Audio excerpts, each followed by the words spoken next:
Hola, hola chicos, ¿cómo están? ¿Qué tal? Bienvenidos a esta nueva clase de historia. Yo soy Ana González, tu profesora de historia, y hoy desarrollamos la semana número 13, que es la semana del primer caudillismo hasta la guerra contra Chile. ¿Cómo estás, Yaret? Hola, José, ¿qué tal? ¿Estuvo su semana así libre? ¿Qué tal? ¿Todo bien? Disfrutando con la familia ahí.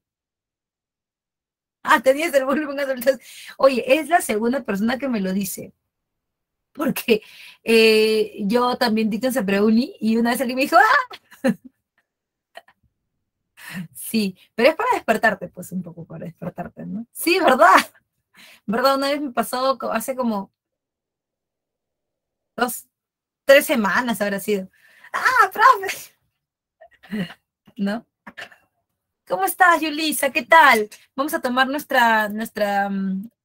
ay, no, pero eso no es. Vamos a tomar nuestra fotito respectiva para comenzar la clase, obviamente, con tranquilidad y buen humor. Mm.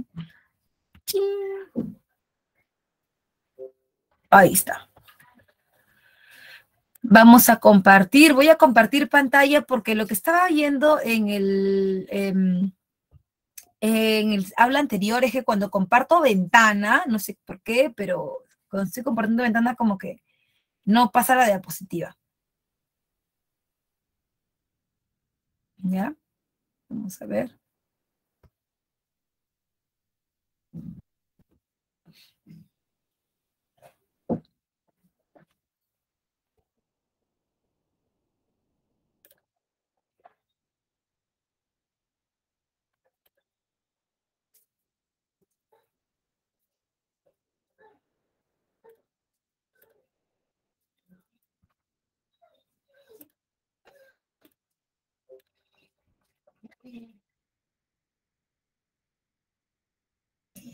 Tito, tranquilo.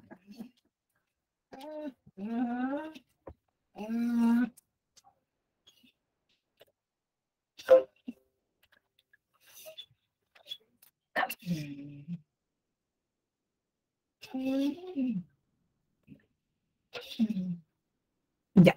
Vamos a comenzar del primer militarismo, el primer civilismo y la guerra con Chile, ¿ya? Cuando hablamos del primer militarismo tenemos que entender que es un periodo largo, ya es un periodo largo, importante. Es un periodo que abarca no solamente lo que nosotros conocemos como...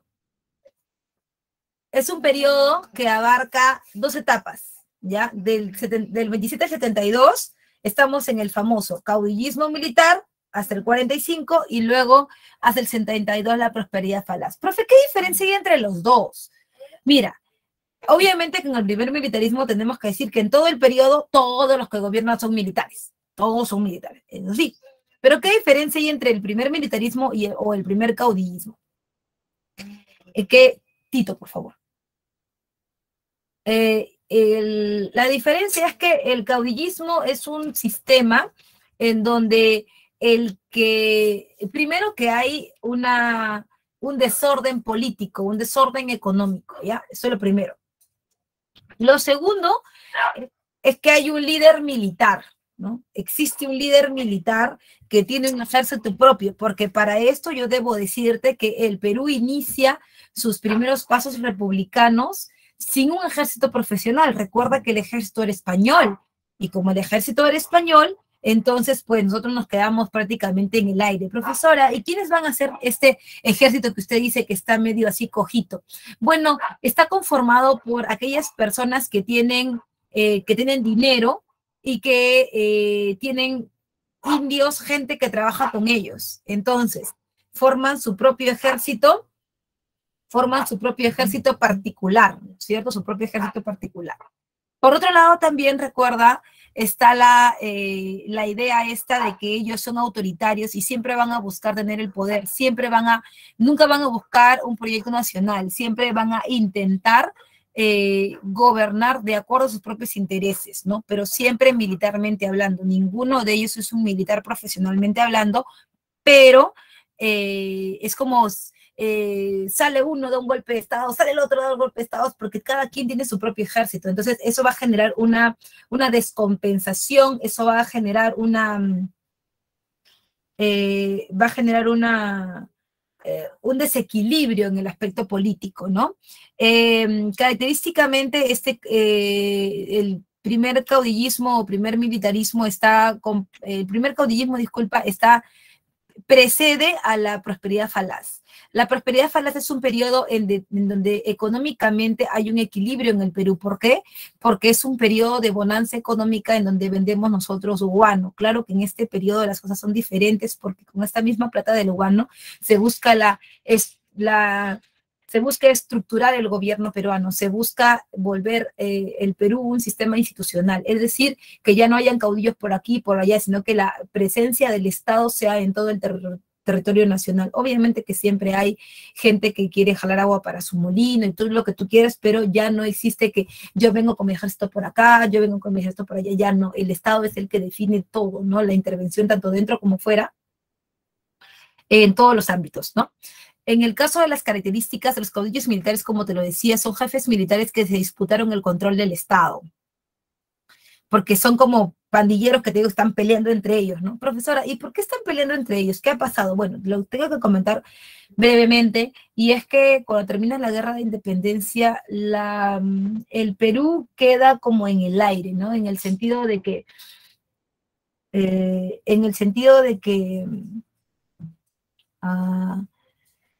no estábamos preparados para eso. Bolívar llega en el 23 y en el 26 muere, ¿no?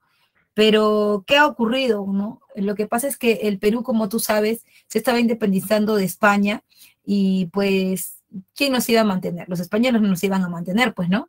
Los españoles, al contrario, querían que nosotros volvamos a ser una colonia. Entonces, lo que pasó es que nosotros estábamos siendo mantenidos o habíamos logrado la independencia con dinero de la burguesía chilena, con dinero de la burguesía argentina y con plata, entre comillas, a vida de los criollos peruanos, ¿no? La mayoría no quería dar dinero, ¿no?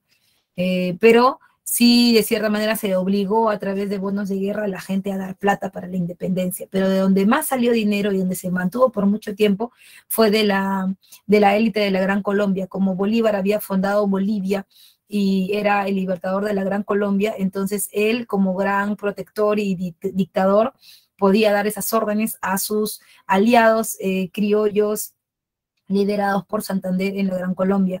Pero llegó un momento en donde los gran colombianos dijeron, no, ¿y por qué tenemos que seguir manteniendo al Perú? Ya pues ya libre e independiente, ya por qué tenemos que seguir manteniéndolo, porque era la única forma de evitar que los españoles entraran, ¿no? O regresaran.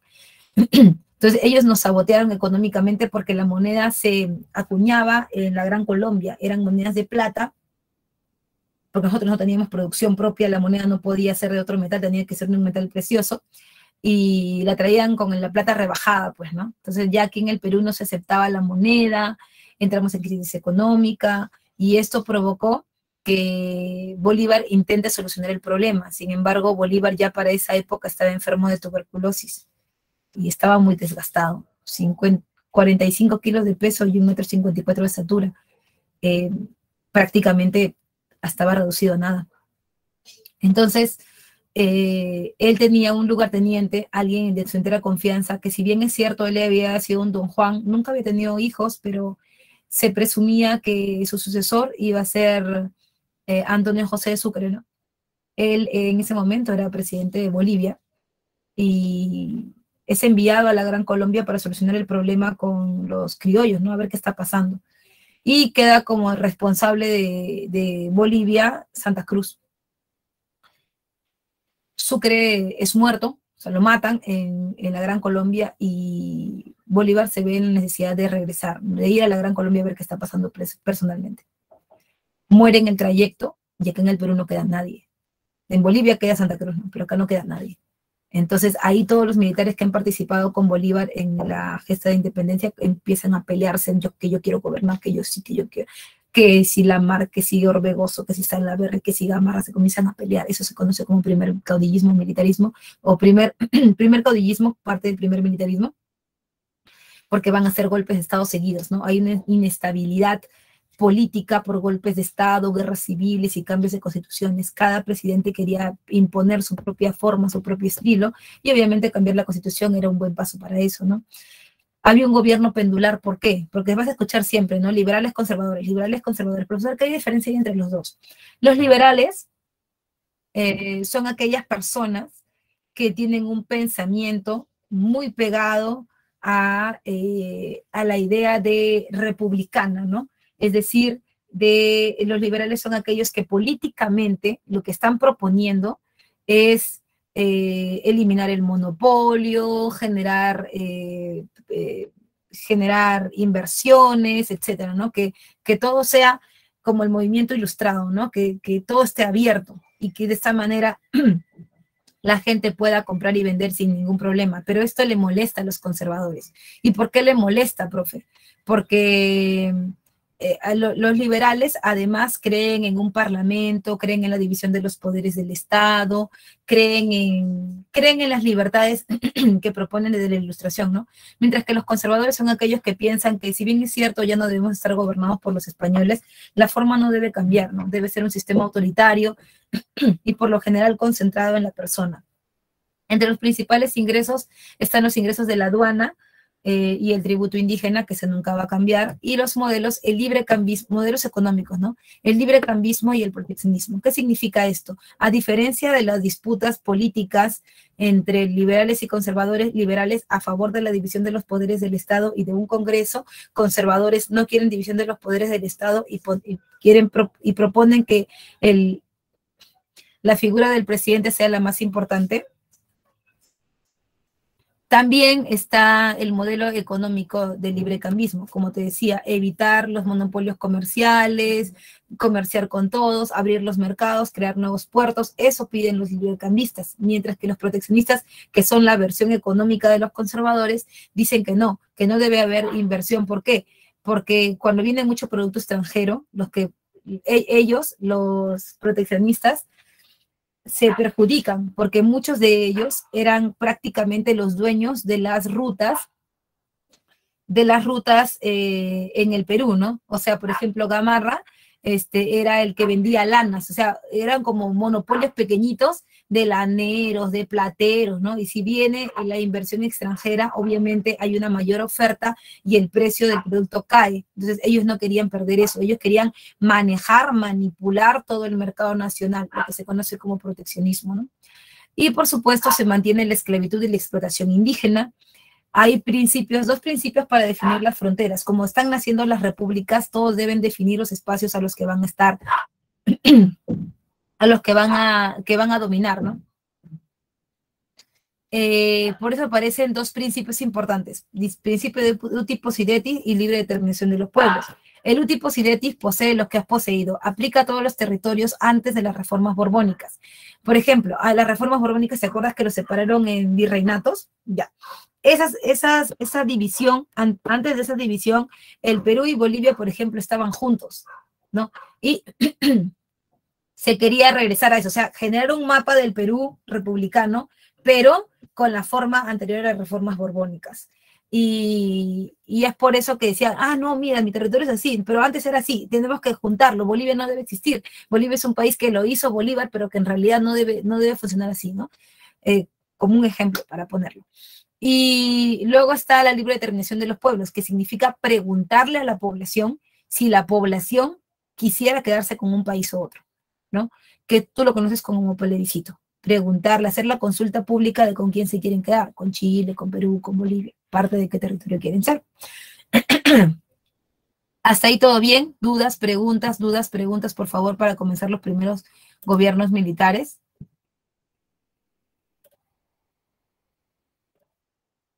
Por favor, dudas, preguntas.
A ver, todo bien, todo bien, todo bien, todo bien, todo bien, todo bien.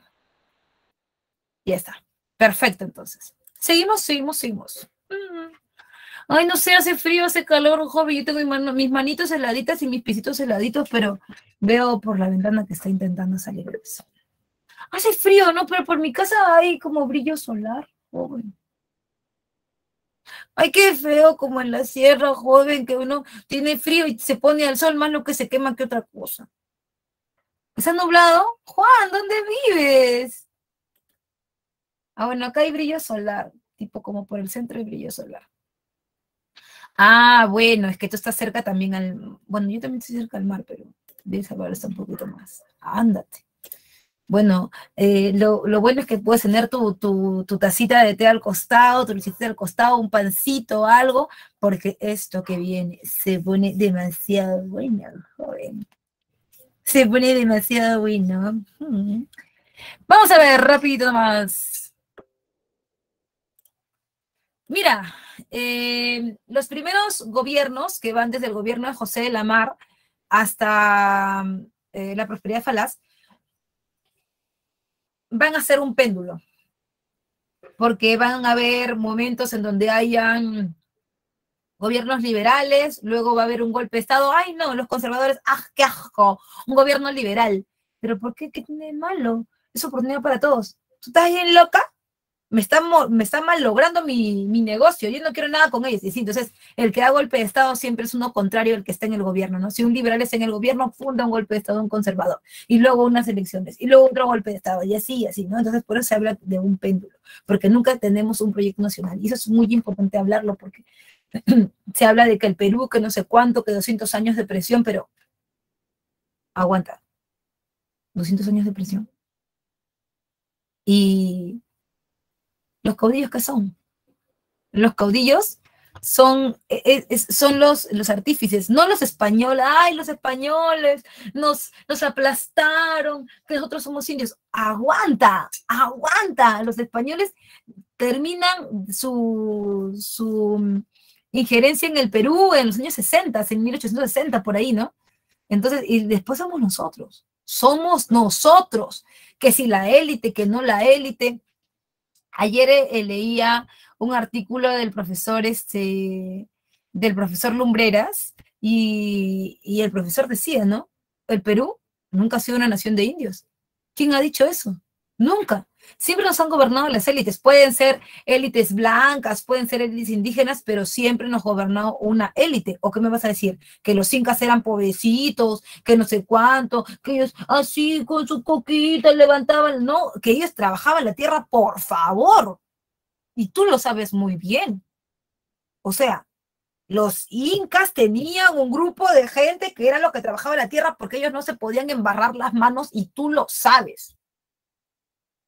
Entonces, todo lo que vamos a ver ahora forma parte de 200 años de república, pero hay que hacer un mea culpa, sobre todo en estas fechas, de qué nos está pasando, qué nos ha pasado, porque finalmente no estamos aprendiendo nada. No tenemos un proyecto nacional. Un proyecto nacional no implica, no, el que, como por ejemplo en el caso de los blancos, ¿no? Ay, no, como Balta castigó a los blancos, ahora yo que soy el presidente, ay, pobrecitos, les voy a dar cosas porque los blancos también son peruanos y han sido maltratados por el gobierno anterior. Ay, no, como son indios y han sido maltratados, ahí salga para ellos el gobierno. No es así. Ese es el gran problema que tenía el Perú. El gran problema. Nosotros necesitamos un gobierno que tenga un proyecto nacional, que no a todos les va a gustar, por supuesto que no a todos, porque eh, eso va a tocar, va a golpear intereses personales. Y no solamente los intereses son de los blancos, por si acaso. También hay élites regionales. Si acá hay gente de Ayacucho, gente de Huancayo, me va a entender. La gente de región Junín me va a entender.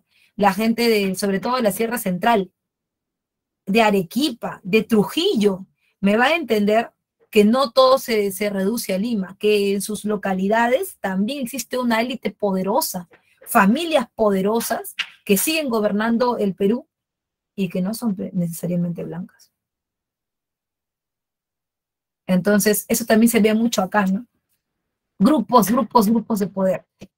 José de la Mar inicia su gobierno del año 27 al año 29. Como yo te lo comentaba, a la muerte de Bolívar, el Perú quedó acéfalo. Y todos me echaban porque todos decían, ay, a mí me toca gobernar, yo también, yo tengo, por ejemplo, Gamarra decía, yo tengo experiencia, no solamente he estado en la guerra de independencia, sino que también tengo experiencia política, porque eso sí, Gamarra había sido prefecto de Tacna, subprefecto del Cusco. Entonces, digamos como que experiencia de gobierno tenía, pero tampoco se quedaba atrás la Mar, porque José de la Mar también había sido presidente de la Junta Gubernativa, acuérdate, ¿no? José de la Mar había terminado siendo quien da la cara, ¿no? Cuando San Martín se va y el Congreso se queda solo para hacer un recordaris, el Congreso se queda solo, el Congreso decide que la Junta Gubernativa llevará a cabo la primera campaña Puertos Intermedios, que buscaba eliminar el poder de los españoles del Alto Perú. Sin embargo, no lo logró, y como no lo logró, sacan a la Junta Gubernativa y ponen otro presidente que es José de la Riva Agüero a través del motín de Balconcillo, ¿no? Sacan a la Mar y ponen a Ribagüero. Entonces ya es un viejo conocido para el Congreso y también tiene que apoyar, digamos, a aquellos que lo han llevado al poder. Primero, tiene que generar un parlamentarismo. Una constitución liberal del 28 va a ser el primer cambio, porque la constitución anterior es la constitución vitalicia de Bolívar. Pero esa constitución es muy conservadora, ¿no? Así, una persona que gobierna, la que manda, el Congreso prácticamente no tiene ni voz ni voto. Entonces, ya no, el Congreso quiere tener mucho predominio y por eso es que José de la Mar propone que se haga una división de los poderes del Estado y que el poder del Congreso sea un poder autónomo, ¿no? La Constitución Liberal del 28 lo da. Hay una mayor, por eso también le llaman el Ejecutivo débil, y lo voy a poner por acá, lo llaman el Ejecutivo débil este gobierno, ¿ya?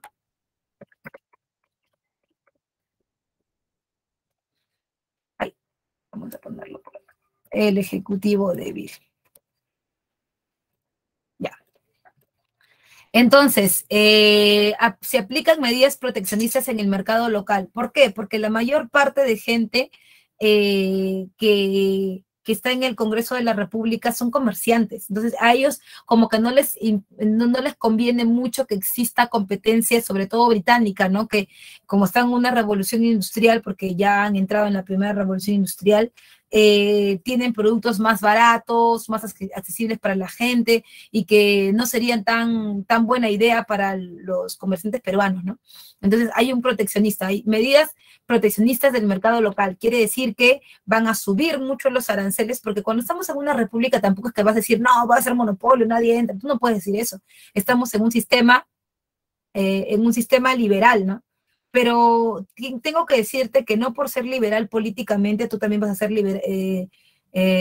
librecambista o liberal económicamente. Una persona puede ser liberal en lo político, pero proteccionista en lo económico, porque obviamente se chocan con sus intereses personales, ¿no? Entonces, esta gente decía, sí, la libertad, que no sé cuánto, que la ciudadanía. Ah, no, pero con mi negocio no te metas. No, pero libre mercado, pues, todo es así, va de la mano. No, eso no se puede hacer, ¿no? Como que lo limitaban, ¿no? Hay también otro problema, ¿no? Y es que en el gobierno de la Mar aparece la ocupación de Bolivia y la guerra contra la Gran Colombia. Como tú sabes, la Gran Colombia había sido creada por Bolívar, había sido libertada por Bolívar, y había una relación política y económica de dependencia con Bolivia, porque como Bolivia recién había nacido como país, Bolívar lo había dejado a los dos como que anclados, ¿no? Los había dejado como que anclados para que Bolivia poco a poco salga a flote, pero ayudada por la Gran Colombia. Entonces, Agustín Gamarra nunca superó que el Congreso pusiera como presidente a José de la Mar, tomando en cuenta que José de la Mar no era peruano, José de la Mar era de Guayaquil, ¿no?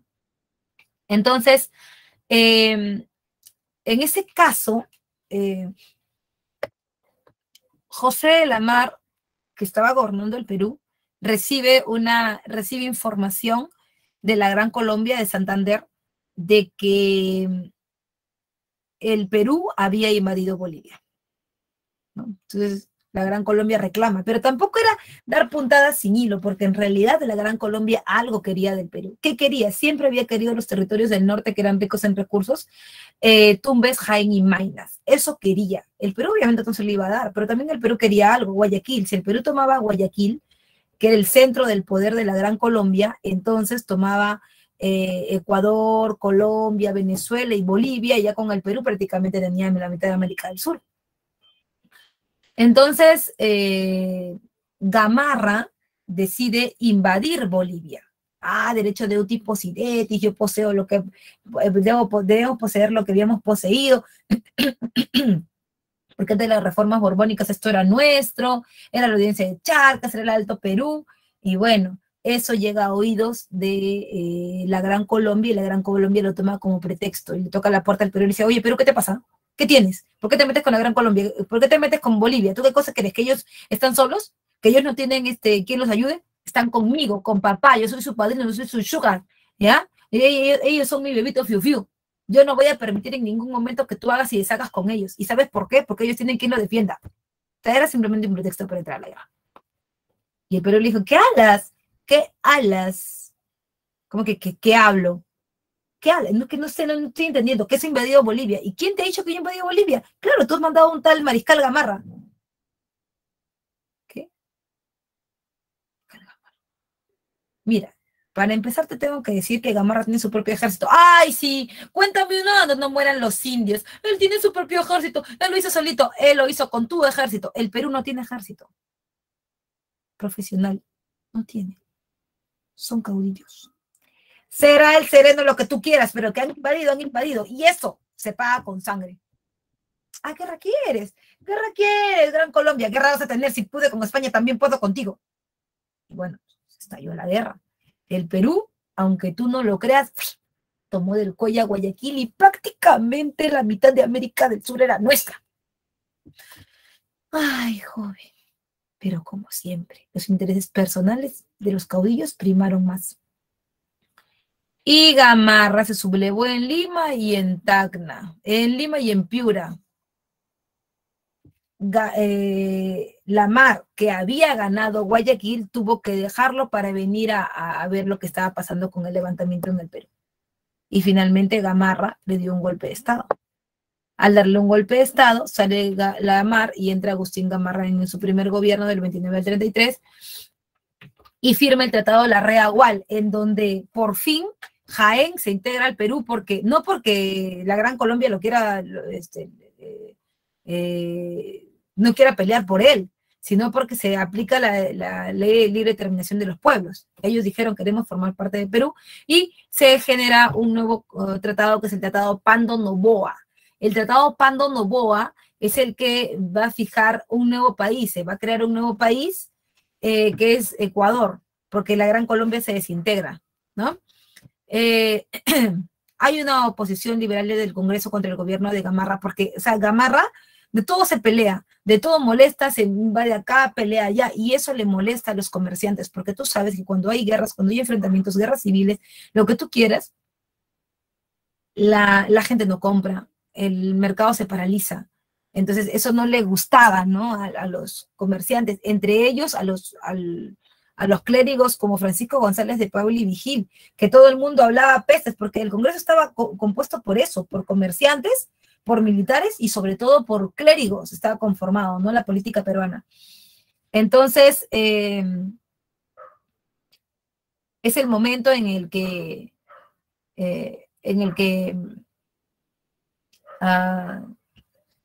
Gamarra, ¿no? Es el momento en que Gamarra,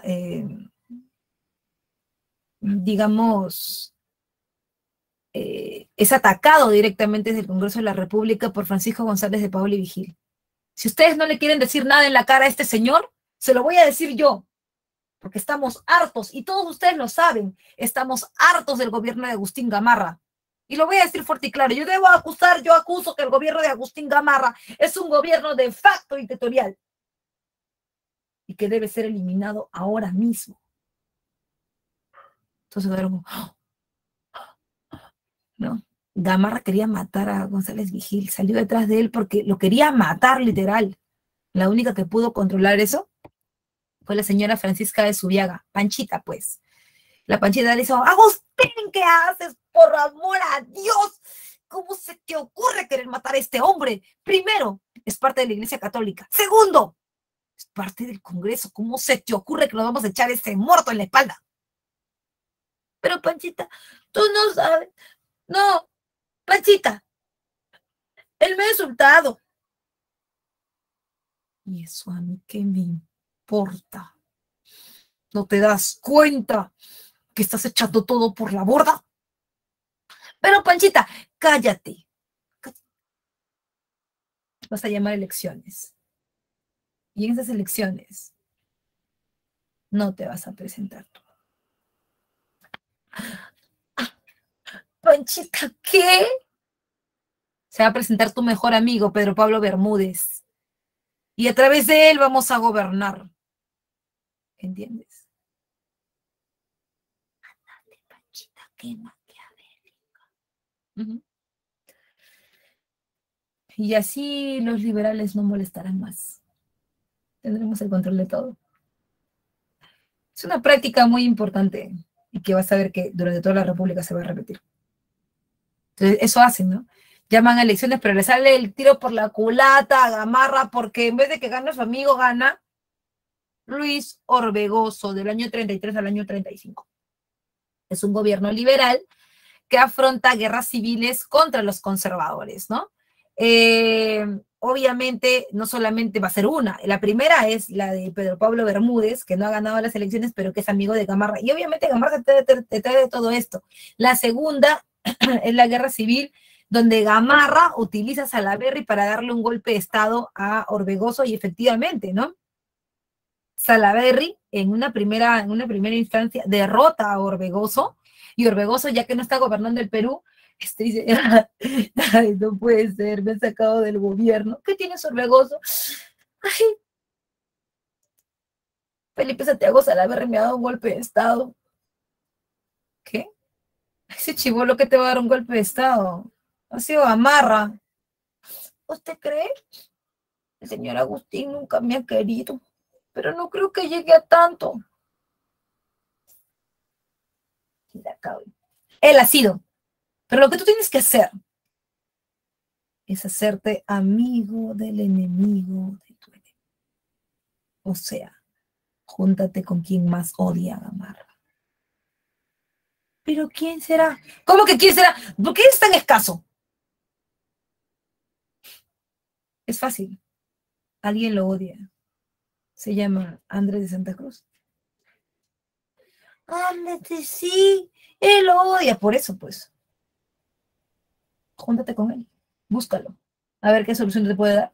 Y es por eso que Orbegoso va a juntarse con Santa Cruz, y Santa Cruz promete ayudarlo, pero con una, eh, con una idea que ya tenía planteada desde antes, que es la Confederación Perú-Boliviana. Y entonces estalla la Confederación Perú-Boliviana. Pero antes de irme a la Confederación, quiero preguntarte si todo está bien, si has comprendido, si tienes alguna duda o alguna pregunta.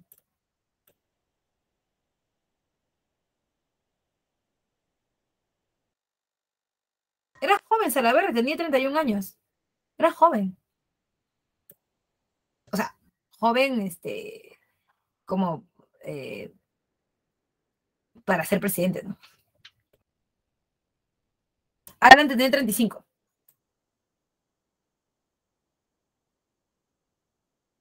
¿Todo bien? ¿Dudas, preguntas, dudas, preguntas?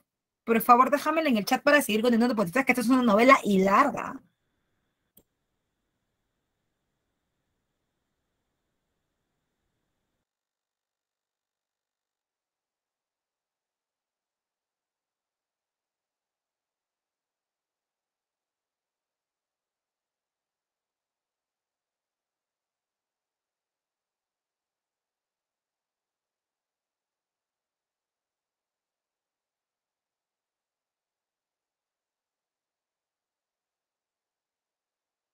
Todo bien, todo bien, todo bien, todo bien. Ya, seguimos.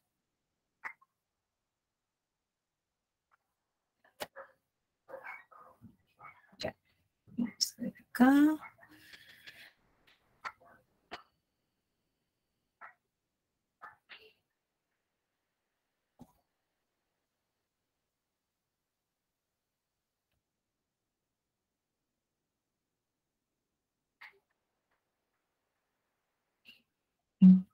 Necesito agua.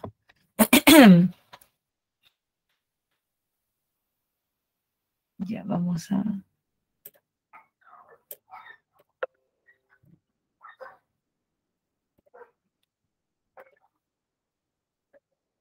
No, no.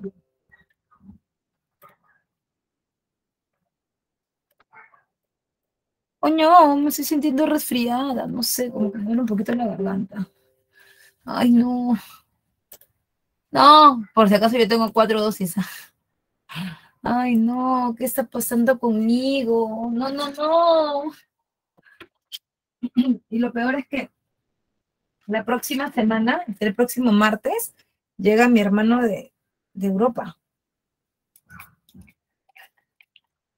Ah, porque él está viviendo en Emiratos Árabes, pero se ha ido de vacaciones a Europa. Y, y pucha, no quiero estar enferma. Discúlpame, me estoy echando mi zona líquida para ver que no sea nada, ¿no? No, yo quiero ver a mi hermano para que me dé muchos regalos. Eso es lo bueno de ser la hermanita menor, pues. Claro, ese es un clásico, sí, porque mi hermano, de hecho, solo es mi hermano, o sea, no tenemos más, o sea, solo somos dos. Y de hecho, o sea, todo lo que su hermanita quiere, mi hermano me da, o sea, ay, que me han gustado esos audífonos de 700 soles, quiero unos. Ay, Ana, que no sé cuál, no sé cuánto, ay, eres malo, no me quieres dar nada. Y me los compra, ¿ves? Pero mi hermano, o sea, quiero esa cartera que es, no sé cuánto. Ay, ya, Ana, pero no, ya, toma, te lo doy. Mira, uno tiene que ser buena hermana y tu hermano también tiene que ser buen hermano. Mi hermano me lleva ¿cuántos años a mí? 4, 3. Pero yo siempre fui su hermana chiquitita. O sea, él, por ejemplo, el carro de mi papá, que usa mi papá, ese lo compró mi hermano. Y y ahora que ya han pasado algunos años, me dice, ah, ya, no, tú usas el carro de mi papá, yo no quiero usar ese carro porque está todo chancado ya. O sea, no está bien, pero ya está, algunas piezas le fallaban, ¿no? Ya, entonces yo te voy a mandar plata para que tú lo arregles a tu gusto, para que lo mandes a tapizar a tu gusto. Ah, ya, pues. Mira, es una cosa con otra, porque mi hermano y yo siempre hemos sido solos, desde que estábamos chiquitos, ¿no? O sea, mis papás trabajaban fuerte por nosotros, pero nosotros, como quien dice, no tenemos nadie más en el mundo que nosotros dos, ¿no? Entonces él trata de que yo siempre esté bien, ¿no? Aunque yo, claro, trabajo, tengo un plata, todo, ¿no? Aquí en Lima, pero él me dice, tú quieres algo, pide, me dice, ¿quieres algo, quieres venir acá, quieres ir de viaje? Pide, yo te voy a dar, porque yo siento que cuando uno ha pasado cosas difíciles de chibolo, eh, con carencias en algunos momentos de tu vida, como que él los recuerda, ¿no? No, yo no quiero que, como que es eh, una compensación por lo sufrido, ¿no? Algo así. Y yo creo que él lo ve así. Entonces, eso, por eso sí. Ujú. No me quiero poner triste, pero es así. Y tal vez te pase, ¿no? Cuando tu hermano esté un poco más grande y pueda trabajar y sea como tu segundo papá, ¿no? Ahora, si eres chibolito, si eres mujer más todavía, si eres mujer más, ¿no? Ay, es que ella se engreía, no sé cuánto. Mi hermano me engreía, sí. Sí, sí, sí. Yo soy el único. Ah, bueno, si tú eres el único, tú mismo debes, Juan, sacar fuerzas y engreír a tus viejitos. Te toca a ti eso. Claro, a ti te toca engreír a los viejitos. O sea que al final los papás para nosotros se vuelven como niños, ¿no? Mis papás, por ejemplo, no trabajan, ¿no? Y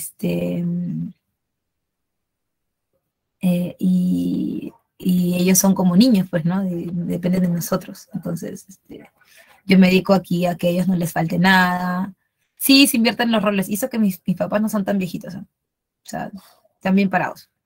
Sí, no, no son tan viejitos. Pero ellos, o sea, viven bien, ¿no? O sea, lo que nosotros les damos. Así que, normal. Ya, eso fue mis 5 minutos de fama. Volvemos a lo nuestro. Ah, ya.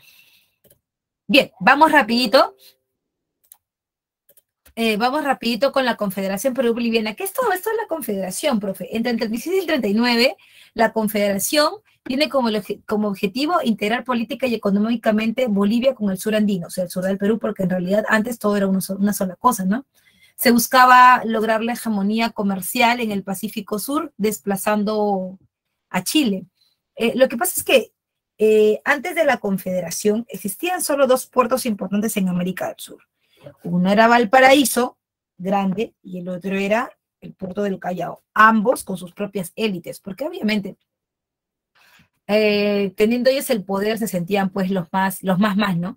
Y todo se concentraba ahí, o sea, ellos habían generado una élite, habían generado un poder, pero ¿qué pasaba? Que el poder de esta élite en el puerto del Callao también alimentaba a los conservadores amigos de Gamarra, ¿no? Entonces, para eliminar a Gamarra de todo el espectro político, eliminarlo de todos lados, la única forma era, y decía Santa Cruz, bueno, la única forma de eliminar a Gamarra es eliminando el Perú. Y Orbegoso, pero yo no quiero eliminar al Perú, yo solo quiero eliminar a Gamarra. Por eso, pues, Gamarra quiere ser el presidente del Perú. Si él no hubiera Perú, ya no iba a ser presidente de nada.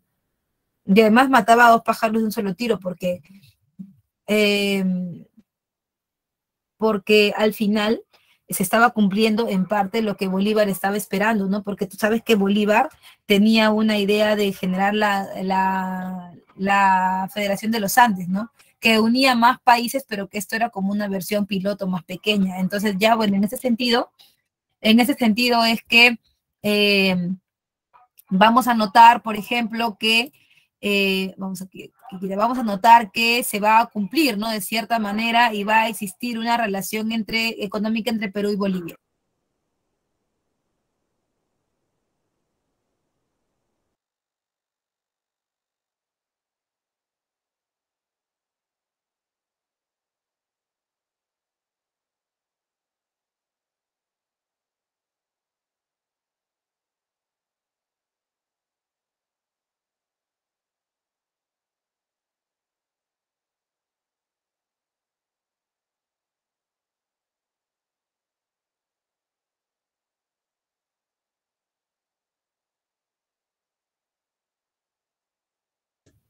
Sí, solamente que como me ardí un poco, pero pasó, pasó. Este es mi mejor aliado, por ahí se ve. Es un anestésico, um, como los que tomas en pastillitas, los que chupas en pastillitas, pero este es como líquido, líquido, líquido. Ya está. Ah, lo pongo pantalla completa, ya, no te preocupes, lo pongo pantalla completa, lo pongo pantalla completa. Ya está. Entonces, esta confederación es importante porque buscaba desequilibrar a Chile, y esa es la verdad, buscaba desequilibrarlo, ¿no? Entonces, las élites que tenían el poder ahora perderán su poder, porque Perú y Bolivia eran una sola cosa. Chile, que era el que recibía todos los desembarcos por el Pacífico Sur, ahora ya no podría hacerlo, porque estaba conformada la confederación por el pacto entre Bolivia y el Perú, que se legalizó en el Congreso de Tacna en el año 37. Se genera esto con una base legal. ¿Cuál es la base legal? O sea, ¿cómo se conforma esto, no? A través de la ley fundamental. La ley fundamental, digamos que establecía dos cosas. La primera, generar un territorio, una confederación dividida en tres estados. Estado norperuano, Estado surperuano y Bolivia, ¿no? Estado norperuano, surperuano y Bolivia. Ahora, además de eso, eh, se establecía también un gobierno diferente. En cada estado habría un gobernante, pero también en general existiría un gobernante plenipotenciario que era el protector. Por 10 años tendría este cargo Andrés de Santa Cruz, porque él era como que el que había dado la idea, ¿no? Entonces él era el jefe de los jefes. Ahora, ¿cuáles serían las condiciones con las que funcionaría la Confederación Perú-Boliviana? Primero, generar la política de puertos libres. ¿Qué es la política de puertos libres? Crear más puertos entre Perú y, entre Valparaíso y el puerto del Callao. Como hay un espacio geográficamente grande ahí, ¿no es cierto? Estos dos se volvían poderosos. Pero ¿qué pasaba? Que con esta confederación se crearían puertos al medio, ¿no? Se crearía, por ejemplo, el puerto de Cobija, el de Hilo, el de Paita, y así se generaría una mayor competencia. Esto obviamente no le gustaba a los chilenos, pero además significaba también atraer el comercio extranjero. ¿Por qué? Porque por lo general los ingleses desembarcaban por el Pacífico Sur en Chile, ¿no? Y de ahí recién, para que suba todavía el puerto del Callao había cierta dificultad, ¿no? Pero Santa Cruz dijo no. No, no, no, no. Los ingleses, vengan ingleses. Voy a proponerles algo importante. Si ustedes quieren traer sus productos aquí a América del Sur, y van primero por Chile, nosotros le vamos a cobrar el doble de impuestos por entrar después al Perú. Pero si ustedes entran primero al Perú, a todos nuestros puertitos, ¿no? A la Confederación Perú-Boliviana, y luego a Chile, no cobramos ni un sol de impuestos. ¿Qué les parece? Uy, bacán, dijeron, porque acá además tenemos un territorio bien grande para vender, ¿no? Todo el Perú y Bolivia es un territorio bien grande, pero eso a quién le molestaba, no solamente a los chilenos, también le molestaba a los comerciantes peruanos, pues. ¿No ves que ellos, como Gamarra, por ejemplo, no ves que ellos están, es competencia también para ellos en las rutas que tenían, o sea, el mercado interno va a tener que ser compartido ahora con los ingleses y una mayor demanda que va a generar, una mayor oferta, disculpa, va a generar una reducción en el precio. Y esto pues estaba en contra de estos comerciantes, ¿no? Por otro lado, recuerda, está la oposición del sector conservador peruano. Ya sabes por qué los conservadores están en oposición, porque los conservadores al mismo tiempo son proteccionistas. Ellos no quieren perder sus negocios porque los ingleses los van a destruir. Y los países afectados comercialmente, Chile sobre todo, y medianamente Argentina, porque también le está pasando lo mismo, pero hacia el otro lado del Atlántico, ¿no? ¿Cómo se busca cortar con la Confederación? Bueno, a través de las campañas restauradoras promovidas por Chile, ¿no? Porque obviamente la Confederación está buscando, amenaza la hegemonía en el Pacífico Sur. ¿Cuáles van a ser los pretextos? Que Bolivia ha invadido el Perú. ¿Qué? Sí, ay, Bolivia con su confederación ha invadido al Perú, pero no te podemos dejar solo, qué malo que es Bolivia. Y Gamarra, sí, Chile, Bolivia es muy malo, se ha metido y ahora nos quiere tasajear, nos quiere romper en varios pedazos a su conveniencia. No te preocupes, Perú, yo te voy a apoyar, ¿sí o no, Gamarra? Tú que eres peruano lo sabes, ¿sí o no? Y ya pues, ese es un pretexto. Otro pretexto, el apoyo de la confederada a la expedición Freire para desestabilizarlo. Era una expedición que buscaba destruir el aparato oligárquico chileno, ¿no? Y en la segunda campaña restauradora, la de habían dos, la de Blanco Encalada y Manuel Bulnes, se derrotó a la Confederación en la batalla de Yungay, ¿no? En la batalla de Yungay. Luego está el segundo gobierno de Agustín Gamarra. Cuando termina la batalla de Yungay, ya salen del espectro político Santa Cruz, Salaverry, ¿no? Que muere también en acción de armas, Gamarra también sale, no queda nadie, ¿no? Entonces, pero ¿quién está más cercano al poder? ¿Quién está cercano a los chilenos? Y es el único que puede gobernar el Perú, porque los chilenos van a gobernar el Perú, ¿no? ¿Quién es el único que queda en pie, digamos, para que gobierne el Perú? Es Agustín Gamarra, su segundo gobierno. Entre el año 39 y el año 41, es muy común que los gobiernos totalitarios, los gobiernos autoritarios, disculpa, quieran cambiar la constitución. Eso cuando tú ves que un gobierno quiere cambiar la constitución, es un gobierno autoritario, porque quiere que todo se ajuste a su medida, ¿no? Como niño al dedo. Entonces, bueno, se da la constitución de Huancayo, que es una constitución conservadora, obviamente todo a favor de Agustín Gamarra, y se lleva a cabo la invasión a Bolivia. No entiende Gamarra, de nuevo ha invadido Bolivia, pero ya no está Santa Cruz, que a él se le puede mecer, ya no, ya ahora está de presidente Vallivian. Vallivian, no, Vallivian le dice, Gamarra, no te metas, vas a salir perdiendo, deja de hacerte loco. No, que no sé cuánto, que aquí me va a decir a mí, mucha madre. Entonces, Vallivian se enfrenta en la batalla de Ingavi con Gamarra y Gamarra muere. Uy, Gamarra, los seguidores de Gamarra, ay, ¿cómo le ha pasado esto? Mira la pintura que le dan, ¿no? Los querubines recogiendo a Gamarra en la batalla de Ingavi, el cuerpo inerte de Gamarra, ¿no? Pero durante su gobierno se descubrieron algunas cosas que iban a ser beneficiosas para el Perú, ¿no? Como por ejemplo, que en su gobierno se descubrió que se podía explotar el guano. El guano, digamos, era un bien preciado en Europa porque, como tú sabes, la primera revolución industrial, una revolución textil, dependía mucho del fertilizante, del crecimiento bueno del algodón, y el Perú tenía guano, así que nosotros nos hicimos, pues, era para hacernos ricos con eso. El único problema era que el Perú no sabía muy bien cómo era el tejimaneja de esto, porque, bueno, tomamos en cuenta que el Perú nunca había vendido nada, que todo lo que había sido la plata, el azúcar, todo eso que habíamos tenido antes, bueno, lo había manejado España, nosotros nunca, ¿no? Y frente a las costas de Chincha habían islas guaneras, o sea, islas que se habían formado con el excremento de las aves guaneras. Nos había costado 0 soles, 0 céntimos.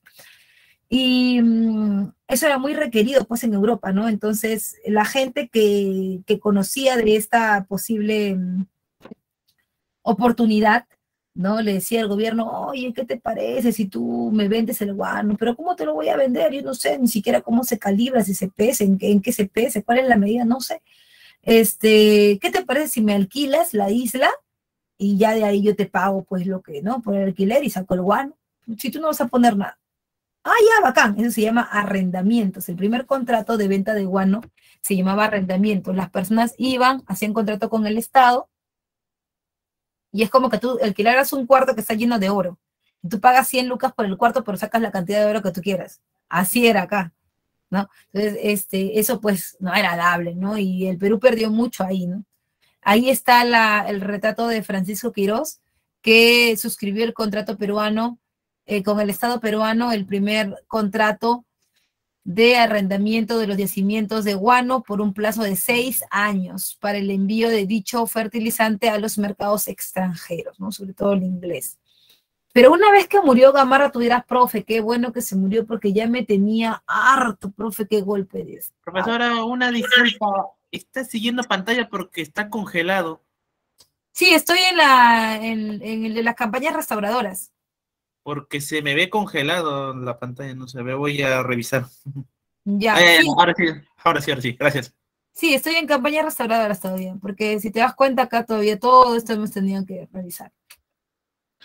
Entonces, cuando Gamarra muere, y tú podrás decir, profesora, qué bueno que se murió porque ya mucho molestaba y esto.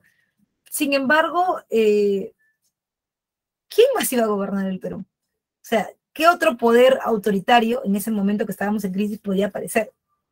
ninguno.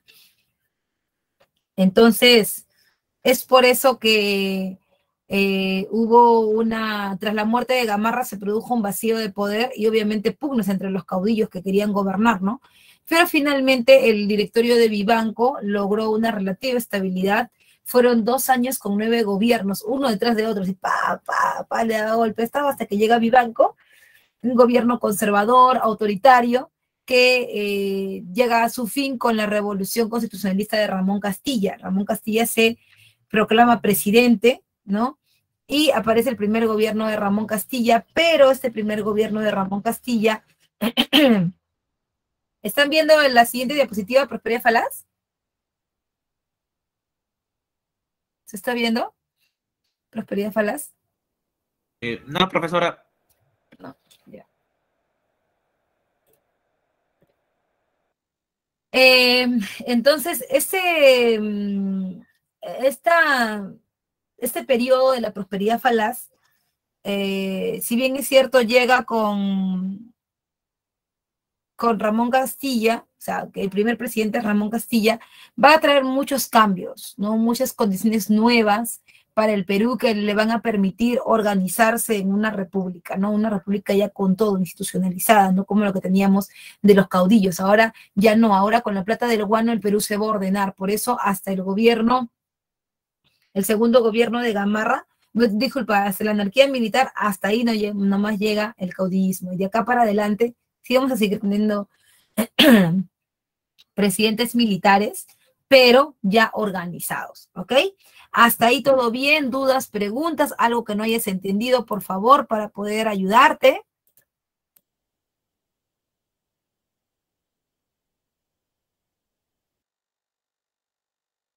Por favor, déjamelo en el chat para poder ayudarte si algo no has entendido.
Ahora sí, está el micrófono apagado.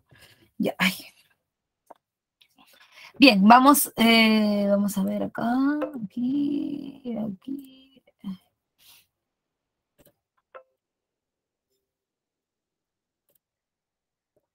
Ok, listo. Entonces, esta prosperidad falaz es un periodo en donde van a haber grandes cambios en el Perú, sobre todo porque la venta del guano va a ser pues un gran ingreso, ¿no? Ahora, tampoco hay que pensar que, wow, el Perú se hizo millonario. El Perú no se hizo millonario. Cierto grupo de gente sí que lo fue, ¿no?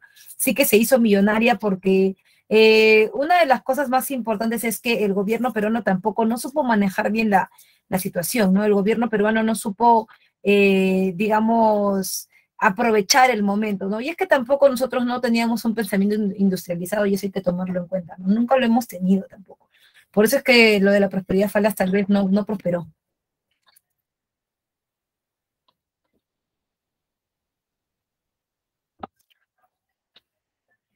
Dentro de las características económicas, tienes uno, altos ingresos. Hubieron altos ingresos económicos por la venta del guano porque era muy cotizado, pues, en Europa, sobre todo en Inglaterra, ¿no? Muy cotizado era. Ventajas: bajos costos de producción y alta demanda externa. ¿Qué necesitabas tú para producir guano? Bueno, tú nada, porque eran las aves guaneras las que producían en términos literales, ¿no? El guano, ¿no? O sea, nosotros no necesitábamos nada. Lo que sí era que necesitábamos embarcaciones, mano de obra, con las cuales el Estado peruano no contaba. Y eso sí fue un problema, ¿no? Porque al final, en vez de vender nosotros de manera directa a Inglaterra, pues necesitamos de gente que pudiera venderlo por nosotros, porque no teníamos eso, ¿no? Pero al mismo tiempo era fácil, pues, hacerlo, ¿no? O sea, el gobierno peruano no tenía esa facilidad, ¿no? Pero la gente que quería hacer negocios sí la tenía, ¿no? Entonces, hubo, digamos, un bajo costo productivo y una alta demanda externa en los países industrializados, como por ejemplo Inglaterra. Y también tuvimos diferentes formas de comercializarlo, ¿no? Comercializamos el guano en 3 momentos diferentes, ¿no? El primero es lo de los arrendamientos. Como le hemos comentado, no era una forma tan, digamos que, buena de hacerlo, ¿no? No era una forma buena de vender porque a la final es que ganábamos, más lo que perdimos que lo que ganábamos, ¿sí o no? Porque claro, yo voy a alquilar y el otro se aprovecha, pues, ¿no? Cuanto más el otro pueda jalar y solamente con una alquiladita, pues le va perfecto, ¿no? Después tienes el sistema de las consignaciones. Y la pregunta es, profe, ¿qué es una consignación? El Estado se cansó, realmente se cansó de estarle vendiendo a la gente y que a la final la gente ni siquiera te quiera pagar. Porque ahí también había el problema de cómo cobrar, a quién le he vendido, un chongo. Así que bueno, en ese sistema de consignaciones, tú como Estado no le vendías a la gente, o sea, a Pepito, a Juanita, a María, no le vendías. Pero al final, Pepito, Juanita y María eran los que vendían en Europa. ¿Cómo lograban conseguir el guano y cuál era el mecanismo? El gobierno peruano le vendía a las casas comerciales. En este caso, de las más conocidas, la casa Gibbs. Era como un negocio en donde obligatoriamente tenías que inscribirte como un club, ¿no? Para que a nombre de ese club te vendieran el guano. El Estado hacía el contrato con el club y tú pagabas y vendías. Eso era, ¿no? Entonces, bacán, de manera más ordenada, todo bien, la cosa parecía que pintaba bonita. Y bueno, el tema fue que ya después de la guerra contra España, todo bien, claro que los que se llevaban la mayor parte eran los consignatarios, porque ellos te daban el 15% de las ganancias y se llevaban el 85%. Claro que tú no ponías nada, porque tú realmente no ponías nada, ni los barcos, ni la mano de obra, nada ponías tú, pero de todas maneras te ponían muy poca plata. Y bueno, hasta la guerra contra España todo bien, pero durante la guerra contra España pasaron algunas cosas, ¿no? Por ejemplo, el precio del guano ya no se vendía igual en el extranjero, ya habían más problemas, entonces, bueno, con todo eso, el gobierno decidió hacer un giro, ¿no? Ya que no vendan los consignatarios, ya no, así no, ya, porque los consignatarios se han hecho los vivos, no quieren pagar, así que mejor, y para acelerar la cosa, porque ya el guano no se vendía, como te digo, como antes, para acelerar las cosas, entonces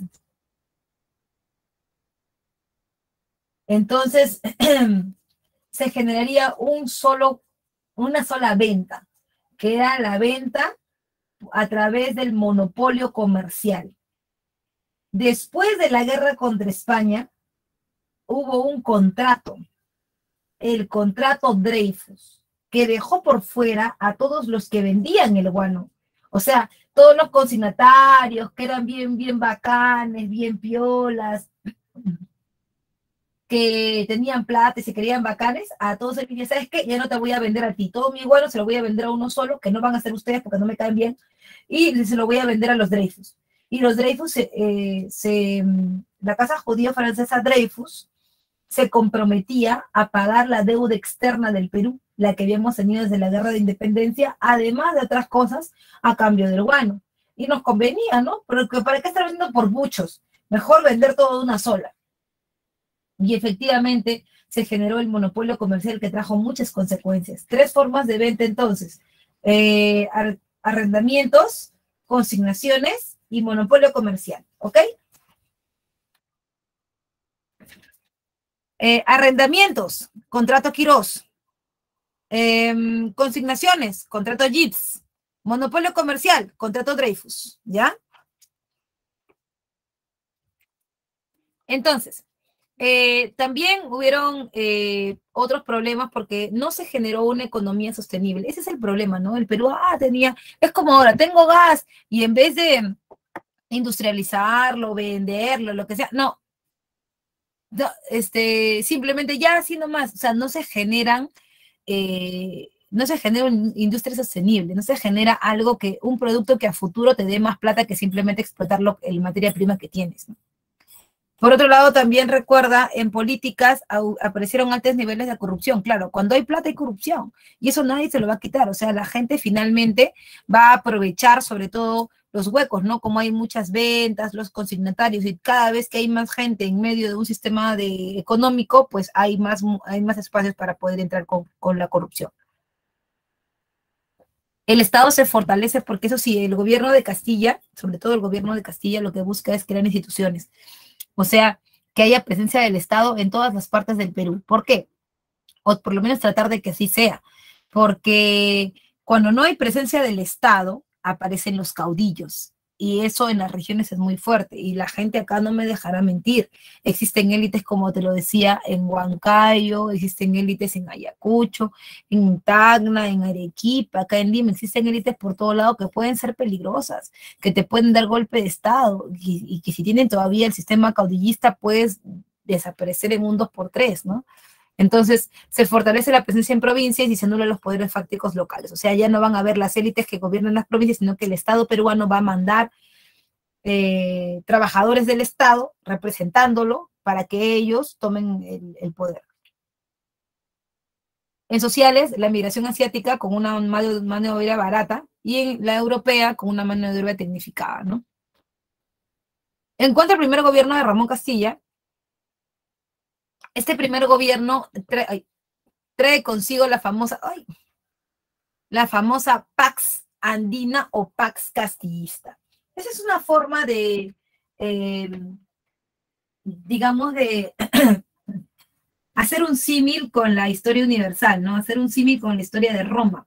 Tú recuerdas que en el gobierno de Octavio, que luego se va a llamar Augusto, en ese gobierno todo iba bien, tranquilo, con un equilibrio, no habían tantos problemas. A ese periodo se le conoció como la Pax Romana, el periodo de equilibrio político en donde las guerras comenzaban a desaparecer, ¿no? Además, el gobierno de Castilla fue algo parecido, ¿no? Porque como había plata del guano, digamos que la gente ya no peleaba, porque la gente no peleaba con plata, ¿no? O sea, no había tantos problemas entre caudillos, se dedicaban más a la explotación del guano. Por otro lado, también aparece la ley de la consolidación de la deuda interna. Profe, ¿teníamos deuda interna? Sí la teníamos. Y la teníamos con los mismos hacendados que habían pertenecido, o criollos que habían pertenecido al Perú durante la Guerra de Independencia. La plata que salió de la Guerra de Independencia, claro, era plata de Chile, plata de Argentina, plata de la Gran Colombia, pero no todo era eso, porque al final había que, por ejemplo, darle de comer a los soldados, vestir a los soldados, y eso no era gratis. Además, San Martín y Bolívar también cobraban, porque las corrientes libertadoras no eran gratis. Entonces, ¿de dónde salía esa plata? Para los alimentos, para todo eso, que era plata que salía todos los días. Salía pues de lo que ellos obligaban a que tú des. Si quisieras o no quisieras, igual tenías que dar. Pero profesora, si yo no quiero dar, igual te ponían un arma en la cabeza y ellos firmaban los famosos bonos de guerra. ¿Qué es un bono de guerra y para qué sirve? Un bono de guerra es un documento, un papel cualquiera que firmaba San Martín o Bolívar, donde quedaba estipulado lo que tú habías dado. Por ejemplo, yo he dado una vaca que cuesta 500 soles. Perfecto. Esa vaca que le he dado contra mi voluntad me la tienen que pagar. Pero ahorita no me la van a pagar porque no hay plata, ¿no? Me la van a pagar cuando el Perú sea libre e independiente. Entonces, y si nunca es libre, bueno, ese es el riesgo que tú corres. Pero como vamos, pensamos que cuando el Perú tenga plata, después de la independencia, se hará, pues, ¿no? Y tú presentarás tu bono que irá ganando, según cuántos años pasen, cada año irá ganando intereses. Entonces, se hacía ver como que no era tan trágico, ¿no? Como que parecía que la cosa no iba tan mal. Entonces, el gobierno de Castilla decide recuperar todo eso y con la plata del guano intentar pagar lo que deben, ¿no? Lo que se supone que San Martín había dicho que les iban a pagar. Se crea el sistema de consignaciones de guano con el contrato GIPS, lo que te decía, ¿no? Una casa comercial que juntaba a los vendedores, ¿no? Y era como el aval para comenzar la venta del guano en Europa. Se inicia la migración de la población china, principalmente hacientes de la costa norte, sobre todo hacientes de algodón, azúcar, arroz, porque era una mano de obra sin calificación, pero muy económica, ¿no? Porque recordarás que los chinos, ¿no? Tienen problemas para hasta 1912, ¿no? Que va a comenzar su revolución china, ¿no? Y por otro lado también recuerda, está el primer presupuesto nacional de la República, hacer un balance de cuánto ingresa con el guano y cuánto podemos pagar para lo de la deuda interna, ¿no? Además, se crean obras como el ferrocarril Lima-Callao, el barco a vapor Rímac, y aparecen dos políticas importantes. Una no está en la separata, pero te la voy a decir. Se llama política de equilibrio continental. Política de equilibrio continental. Es aquella política que propone que con cierta cantidad de dinero del guano se puedan comprar armas, porque con el guano y tus vecinos en cualquier momento, eh, en cualquier momento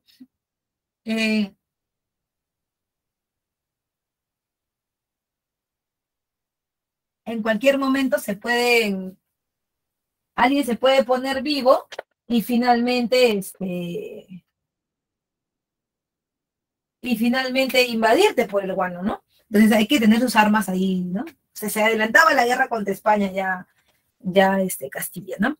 Y también está la política educativa con el reglamento de instrucción pública. La idea era hacer un balance de cómo estábamos en educación para alfabetizar, porque hasta ese momento las diferencias eran muy grandes, ¿no? Había gente que sí tenía derechos y republicanos y ciudadanos que no tenían otros porque no sabían leer y escribir, como un derecho fundamental que es el derecho al voto. De ahí también viene el debate de si los analfabetos deben o no deben votar, ¿ya?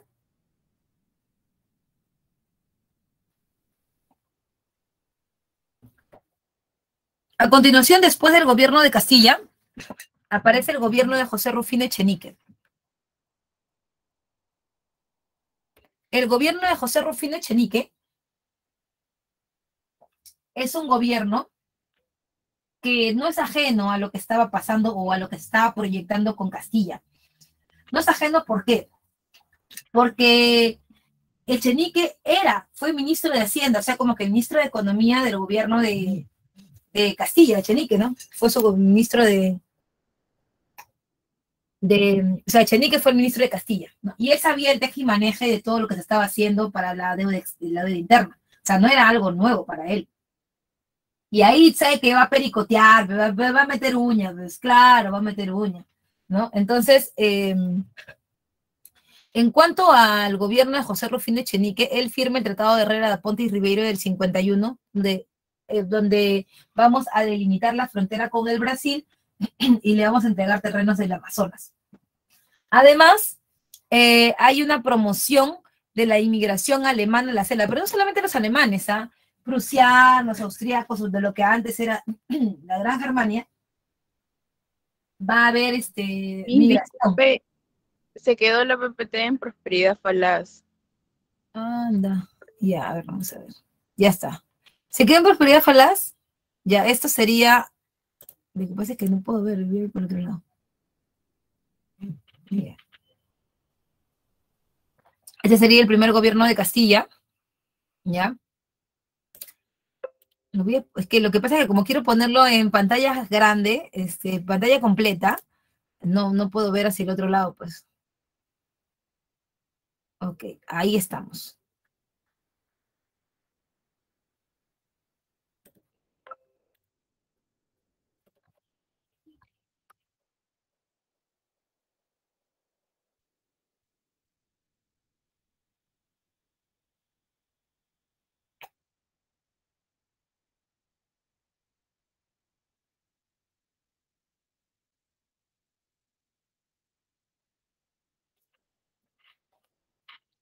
Ya.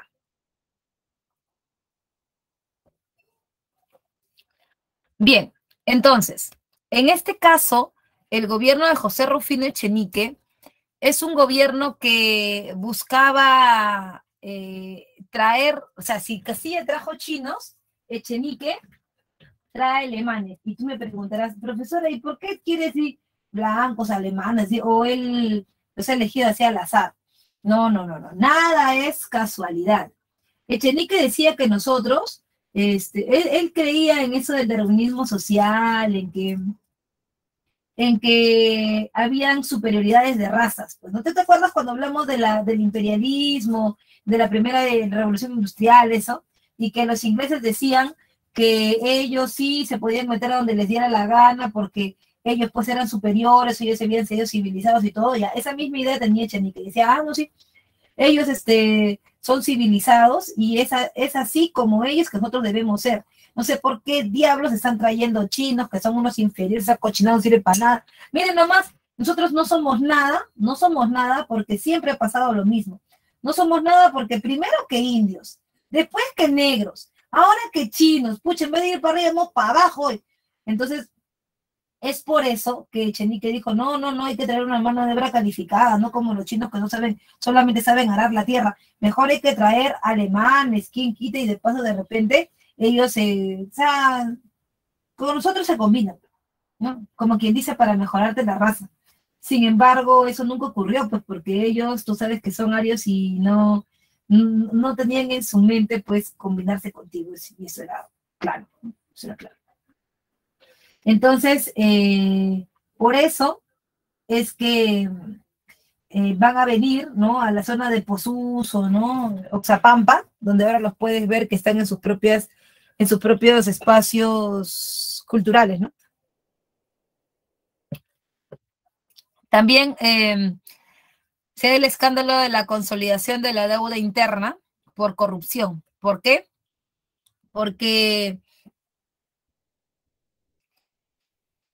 Porque finalmente Echenique se roba, o sea, falsifica los bonos de guerra, se roba la plata, y de eso se da cuenta Castilla, ¿no? Y le da un golpe de Estado con su revolución liberal que obviamente necesitaba el respaldo de la población, porque como tú sabes, no hay un ejército profesional. Castilla va a darle el golpe de Estado, ¿y con qué le va a hacer? ¿Con un cuaderno? ¿Con una escoba? No tiene que ser con gente, pero para eso tiene que salir la gente, tiene que salir ¿de dónde? La gente tiene que salir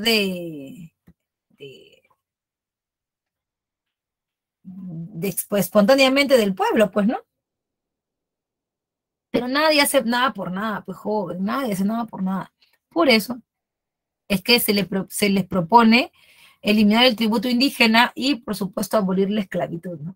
La gente lo apoya y llega el segundo gobierno de Ramón Castilla entre el 56 y el 62, que trae dos constituciones, una liberal, que es la del año 56, en donde obviamente va a tener apoyo de los consignatarios, va a tener apoyo de los guaneros, ¿no? Pero también tienes que darte cuenta que esos guaneros tienen que estar ni muy cerca que se quemen, ni muy lejos que se enfríen. Porque si tú le das poder al guanero, lo que va a ocurrir es que va a querer mocharte por todos lados. Por eso Él decide, una vez que ya les ha dado lo que han querido los guaneros con su constitución del 56, en el 60 cambia una constitución moderada, o sea, donde ya no predomine el libre comercio, que no sé cuánto. Eso estaba bien, estaba muy bien cuando había crisis, ¿no? Cuando estaban en lo de Echenique y eso, pero ya no, porque podía ser un problema. Podía quitarle poder al Estado, ¿no? Es por eso que va a llegar a la Constitución del 60, que es moderada. Y por supuesto la guerra contra el Ecuador, que va a finalizar con el Tratado de Mapasingue, en donde se pone por primera vez la frontera contra el Ecuador, o sea, se instala por primera vez, ¿no? Y por supuesto el alumbrado a gas, el agua potable, ¿no? Y el mercado central. Profesora, ¿por qué puede ser tan importante el mercado central? Porque con él se moderniza Lima, ¿no? Antes de Castilla, el mercado era cualquier plaza. La Plaza Mayor de Lima era un mercado. Si, por ejemplo, si hubiera existido en esa época la Plaza San Martín, también hubiera sido un mercado. Todas las plazas eran un mercado. Así lo veía la gente. Y ahí estaba la tía pescado, la tía pollo, la tía carne, la tía verduras. Estaban ahí, todas ahí, ¿no? Y se vendían productos de pan llevar. Entonces eso generaba desorden, generaba y de hacía recordar los símbolos anteriores, ¿no? Del caudillismo, del desorden. Imagínate, pues, golpes militares y encima el mercado, en medio de todo, es como si tú salieras de tu casa y todo cuanto vas, el lugar en donde vas, es un mercado, la gente vendiendo por la calle, todo tipo ambulantes, ¿no? Y es por eso que él los organiza en el mercado central. Y ahí se comienzan a generar un sistema salubre que se conoce como el sistema de mercados o la red de mercado que tú conoces, ¿no? Se construye el ferrocarril Lima Chorrillos y por supuesto aparece la Sociedad Peruana de Consignatarios, los que venden o comercian con el guano, ¿no? Bien, hasta ahí todo bien. ¿Alguna duda, alguna pregunta, algo que no se logró entender?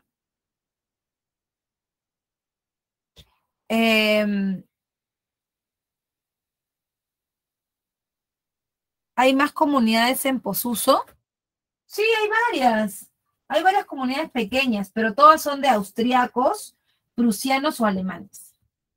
Sí, porque son los que vinieron invitados por el gobierno de Echenique. Ellos vinieron invitados, les dijeron que les podían dar tierras que estaban así como abandonadas, ¿no? Y ellos, tampoco era la gran cosa, ¿ah? Pero tenían conocimiento, decían de las máquinas, ¿no? De los tractores, bueno, las máquinas agrícolas, ¿no? Que tampoco eran muy avanzadas para la época, pero los trajeron por eso. Ah, los chinos no, porque los chinos que trabajan con su mano, pues consumen opio, cochinos, son unos inferiores. Pero los alemanes, pues nunca hizo, o sea, nunca nos sumaron, a eso me refiero. Ni les mejoró la raza joven porque ellos, o sea, salvo raras excepciones, ellos se han combinado entre ellos nomás. O sea, si tú estuvieras hablando de un español, de un francés, todavía te creo, porque esos patas se meten con todo, pero los alemanes no.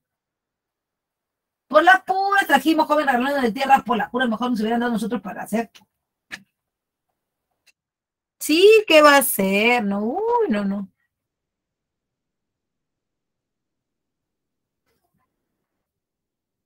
Ah, no, claro que es bonito, pero, o sea, lo que él quería no era que Posuso fuera bonito. Lo que él quería era que nosotros fuéramos más blancos. Eso quería, ¿no? Quería que ya dejaran de ser indios, que dejaran de ser negros, porque eso no era progreso. La idea de la fe en el progreso, pues, ¿no? No, es lo que, no. Pero al final, o sea, ¿de qué nos sirvió a nosotros? O sea, ¿cuál era nuestra ganancia? Ninguna, porque se fueron, les dieron tierras y se fueron a cultivar su tierra y era para ellos y al final no nos cayó nada a nosotros y tampoco les mejoraron la raza, o sea, nada. A las finales fuimos por la y salimos trasquilados. Sí, pues. Y me preocupa mal, les dice. Entonces, todo bien, chicos, hasta ahí, por favor, dame tu venia para continuar.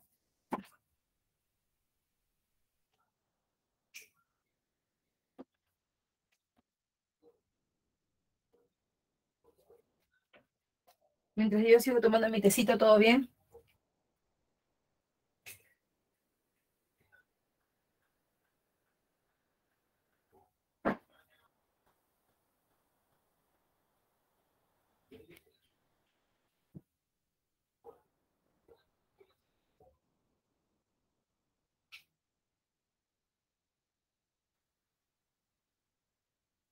Te pido un millón de disculpas, pero como me siento así medio rara, estoy tomando vitapirena.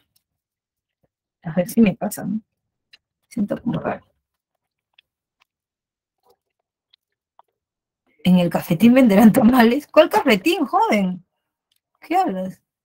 ¿De Cepre? Creo que sí. Sí, ahí vendían pan, tamales.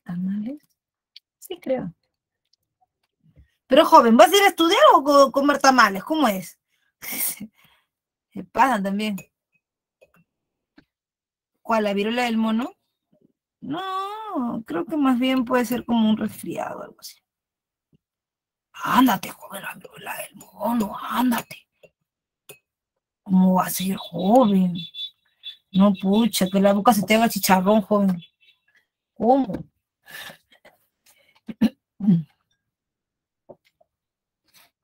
Listo. Ahí estoy yo con mi tacita. De paltita. Seguimos entonces, seguimos. Ya. Vamos con la guerra contra España. Es importante tomar en cuenta que la guerra contra España, que va entre el 65 y el 66, es una guerra por guano. A esta le puedes llamar la guerra del guano y a la guerra contra Chile le puedes llamar la guerra del salitre. Ya, eso es así. La guerra del guano y la guerra del salitre. En la guerra contra España tuvo como antecedentes la misión científica española del año 62, ¿no? En el año 62 se toman las islas de Chincha, porque supuestamente los españoles decían, ay, no, que nosotros no vayan a pensar mal, ¿ah? No va a estar pensando que nosotros queremos meternos para invadir, qué barbaridad, cómo la gente piensa así tan feo. No, nosotros no queremos hacer eso, lo que nosotros queremos es, bueno, ir para ver cómo hacen a las aves guaneras, pues el guano, ¿no? Eso queremos, para darle a conocer al mundo que hay algo más detrás de todo esto, ¿no? Entonces era como, raro, pero no raro no, gracioso, pero no gracioso de risa, gracioso de raro, ¿no? Claro, porque, ¿qué? ¿Y tú solamente quieres venir para eso? ¿Eres buena gente? ¿Eres defensora de la ciencia? ¿Qué? Y todo el mundo sabía que en realidad, o sea, estaba más claro que el agua, joven. Todo el mundo sabía que era porque ellos de todas maneras querían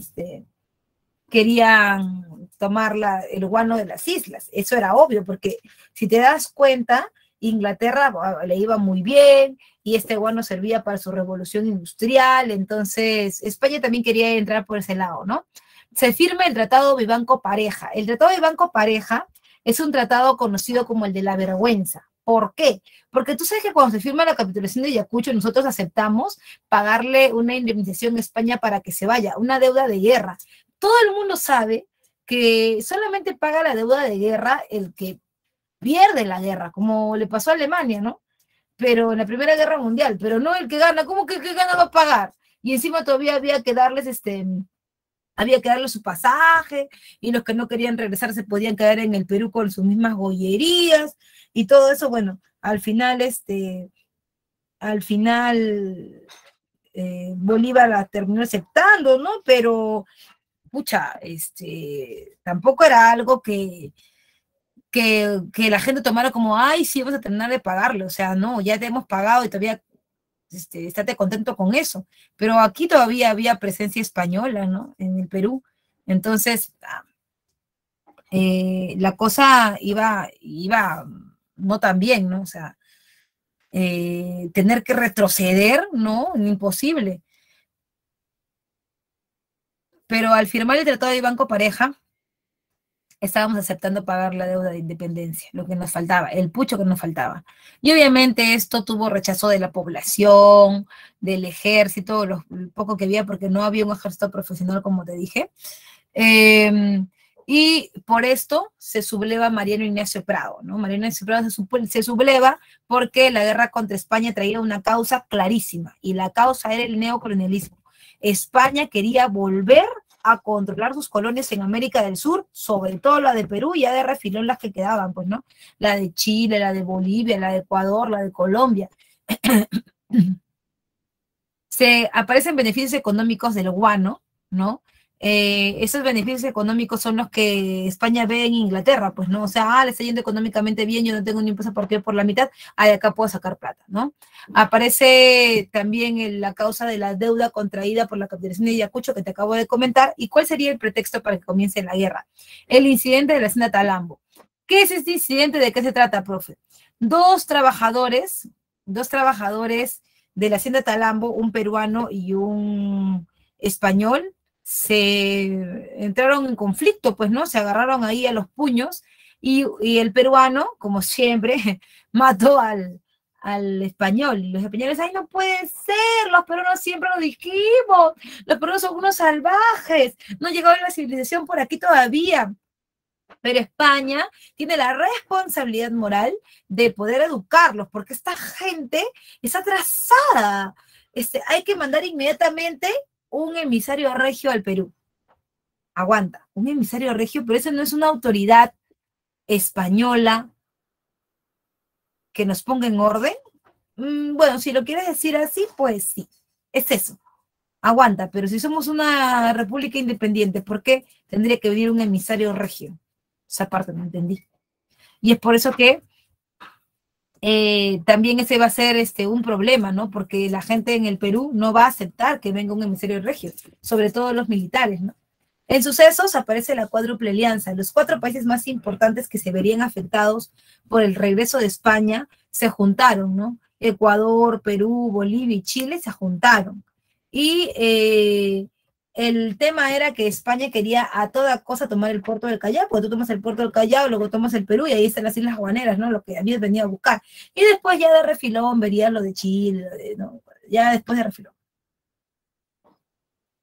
Entonces, España tenía que asegurar meterse al Perú, pero ¿cómo me aseguro meterme al Perú? ¿Qué debo hacer ahora? ¿No? Facilito. Debo entrar por el puerto del Callao, pero hay un problema. España, tienes un problema. Y tu problema es que, ¿cómo te vas a meter al Perú si para meterse por el puerto del Callao tienes que pasar por el Real Felipe? Y que yo sepa, las reformas borbónicas, tú quedaste el Real Felipe para que nadie pudiera pasar. Hiciste también su trabajo que ni tú pudiste pasar. ¿Sí o no? Ni ellos podían pasar. Entonces, para poder distraer al Perú, para poder sacarlo de acá y poder entrar, ¿no? Tenían que desarmarnos. Pero ¿cómo hacerlo? ¿Cómo hacerlo? ¿Cómo hacerlo? Ah, ya, atacamos a uno de sus aliados y el Perú va a tener que ir a apoyarlo. Y una vez que el Perú lo vaya a apoyar, ¡pum!, entramos nosotros ahí y nos metemos por el puerto del Callao y patatín, patatán, se acabó todo el problema. Pero por eso España va a bombardear Chile, ¿no? Valparaíso lo va a bombardear. En esta clase he escuchado más de una vez esa palabra, Valparaíso. Lo que pasa es que Valparaíso es el centro comercial, bueno, era el punto céntrico comercial de Chile en esta época. Entonces, si tú lo bombardeas, lo haces basura económicamente. Y Chile levantaba la mano, Perú, Perú, aquí, por favor, amiguis, ayúdame, amiguis, no quiero morir. Ay, mira, Chile, a mí me encantaría ayudarte, pero hay un problema. Si yo voy, dejo libre por el Callao, es obvio que se van a meter por ahí. O sea que tú no vas a ayudar, po. O sea que los chilenos estamos solos. Hemos estado acá en la cuádruple alianza por las puras. O sea que me reviente y me pierdo del paraíso.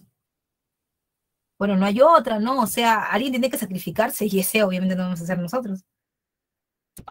Desde ahí te odio. Porque lo reventaron económicamente, ¿eh? Sí, tú no hiciste nada. Pero bueno, igual ganamos la guerra contra España y los españoles, lo que hicimos a favor de ellos es que los españoles ya no regresaron. Que si no le hubieran quitado el salitre ellos también. Ganamos en el combate de 2 de mayo.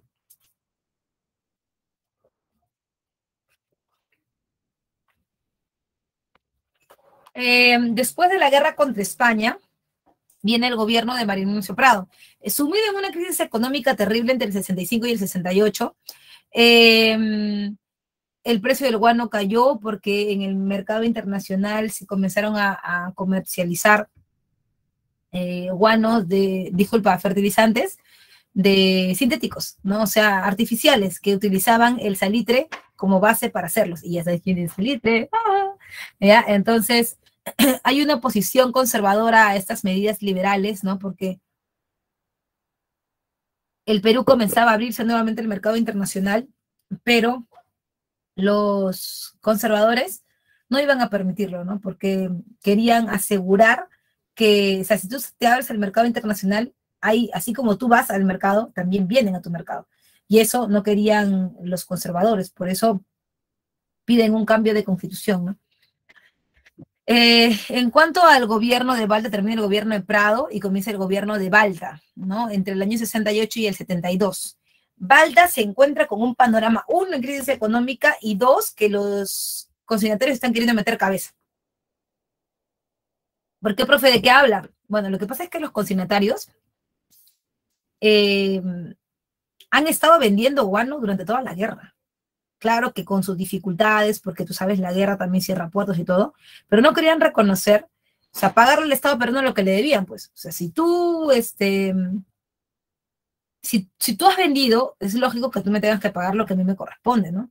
Y además se habían creado una asociación, mira, acá está.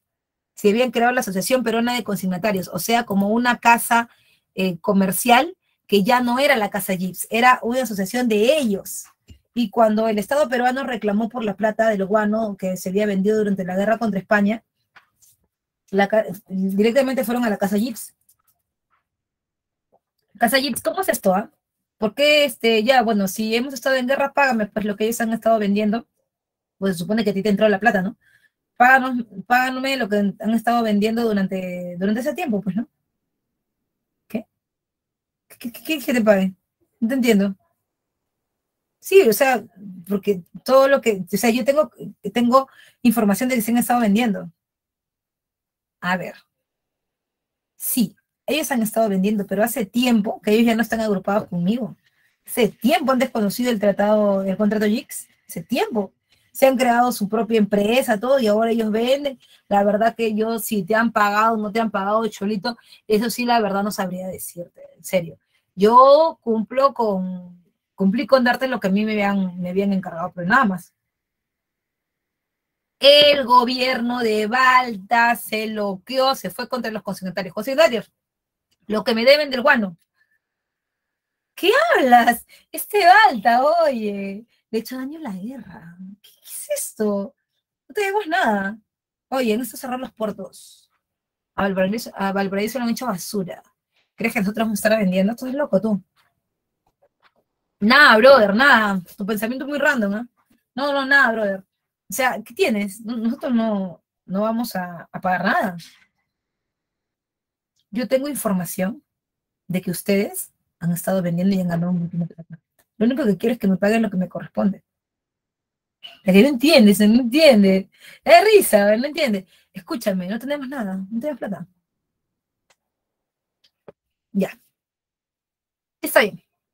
Ustedes dicen que no tienen plata, que no han vendido. Ya, perfecto. Hagamos como que les creo. ¿Ya? Ya no me paguen.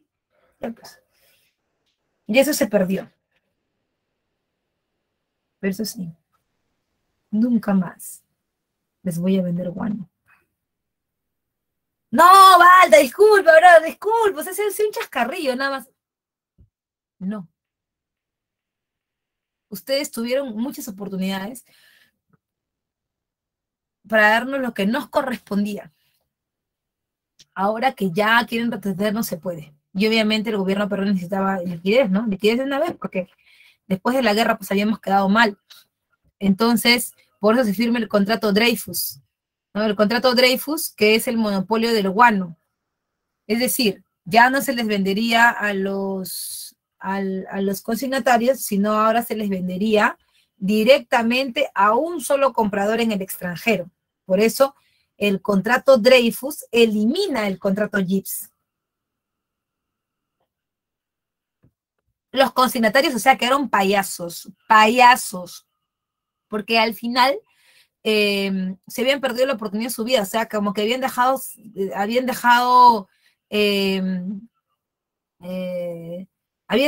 huir a la gallina de los huevos de oro, ¿no?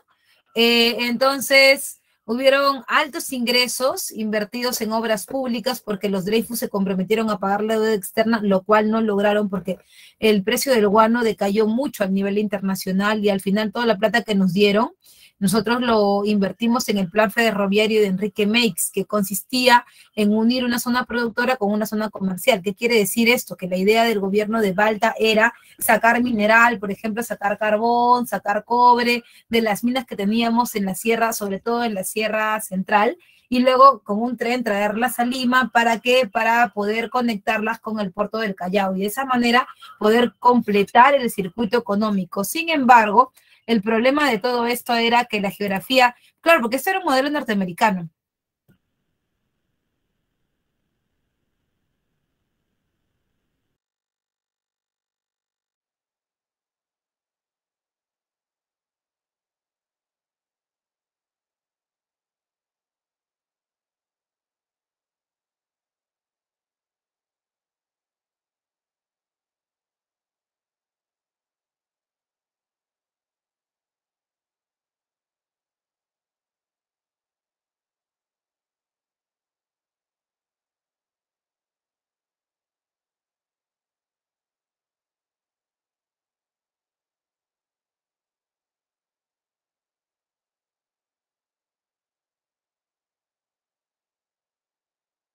Ya leí ahí, ya no ese, ya, ya listo, escúchame. Entonces,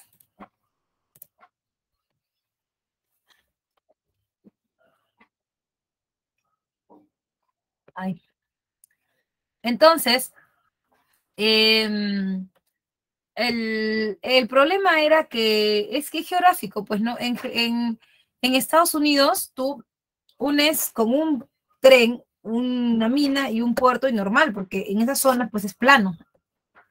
Pero acá no, pues acá tenías que volarte cerros, para arriba, para abajo, para arriba, para abajo, para arriba, para abajo, eso no se podía hacer. Por eso que la plata que se invirtió como que no rindió los frutos que se buscaban, ¿no? Por otro lado también, este contrato de Dreyfus perjudicaba a la plutocracia guanera, o sea, esta gente que tenía mucha plata producto del guano, la perjudicaba en el sentido de que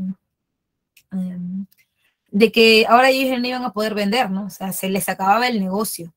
Y es por eso que ellos formaron un partido político. Ya no serían solo los guaneros, ahora era el partido civil, ¿no es cierto? El partido civil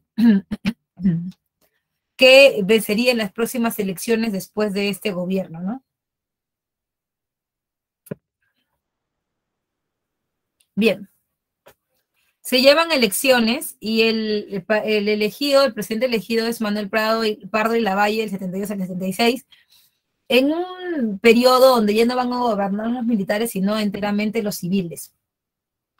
Y se llama el primer civilismo, que es el periodo en donde se domina el partido civil, que es el primer partido moderno del Perú, que está creado por los ex consignatarios, que representó a la oligarquía nacional y que soportó la recesión económica ante la crisis mundial del 73. Recuerda que esta crisis del 73 es la del gran pánico de los Estados Unidos, ¿te acuerdas? Una crisis de sobreproducción en la segunda revolución industrial que le generó una crisis económica que lo obligó a buscar mercados extranjeros, ¿no?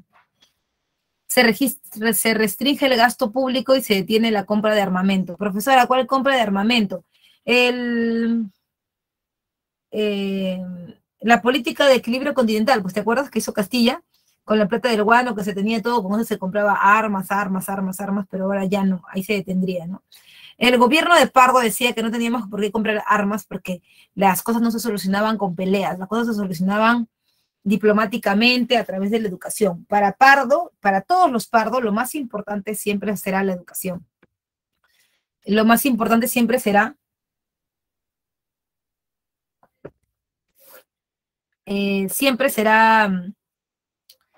que exista una base no militar, ¿ya? Los civilistas odian a los militares. En su gobierno se nacionalizó las salitreras de Tarapacá, o sea, se vendió el salitre de Tarapacá ya no a los chilenos ni a los ingleses, sino a privados, pero peruanos, ¿no? Obviamente favoreciendo a sus amigos, ¿no? Porque eran como Alfonso Ugarte, ¿no? Alfonso Ugarte, amigo de los civilistas, un hombre de mundo, ¿no? Era un gran salitrero de Tarapacá y justamente en esta época se hace su plátano. Alfonso Ugarte no era militar, por si acaso. Alfonso Ugarte era un pata millonario, pitucazo, salitrero, que cuando llega la guerra contra Chile, como el Perú no tenía un ejército profesional, porque el Perú nunca tuvo un ejército profesional, juntó a sus, así como si fuera un caudillo, juntó a sus indios y fue a la guerra para defender su salitre. La mayoría hizo eso. Habían pocos que sí eran militares de carrera. Se firma el Tratado Secreto Defensivo con Bolivia en el 73, ¿no? El Tratado de Secreto, que decía que si Bolivia era atacada por Chile, Perú la ayudaría, y si Perú era atacado por Chile, Bolivia lo ayudaría militarmente. Pero eso le hacía recordar a los chilenos la Confederación Perú-Boliviana. Eso se van a unir para fregarnos la vida a nosotros.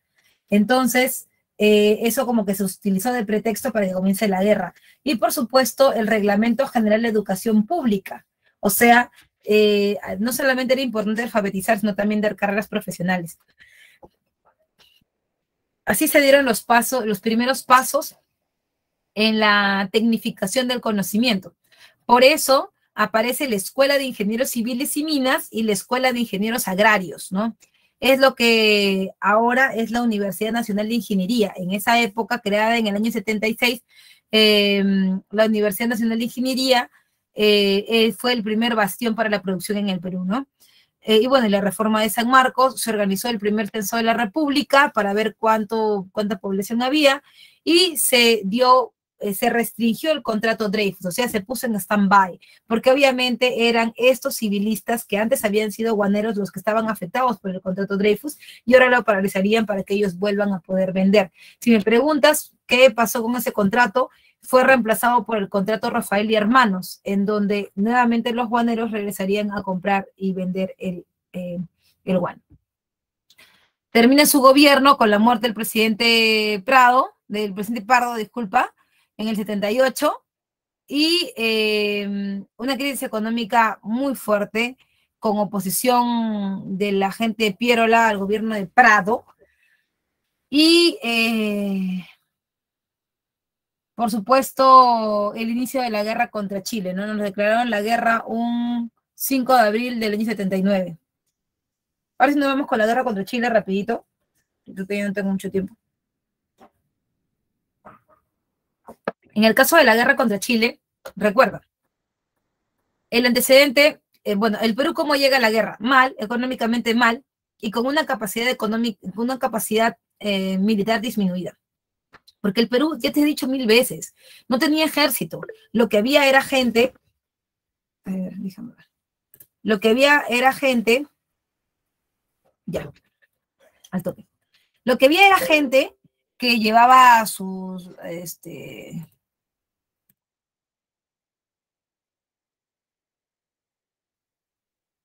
diapositiva 11. Es que no sé por qué no está pasando las diapositivas.